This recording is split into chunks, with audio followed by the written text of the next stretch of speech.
Today we're going to be installing the full coverage skid plate. Welcome back to the channel. Today we're going to be putting a range of parts on this new YZ.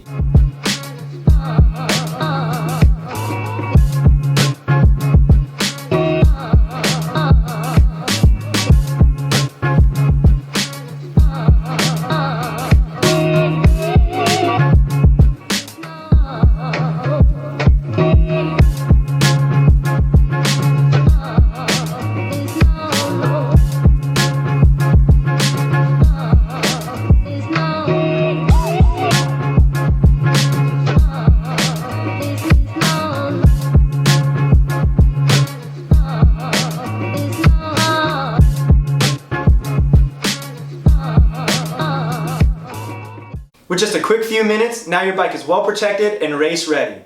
Check out our website and social media platforms to stay up to date with us. See you out on the trail.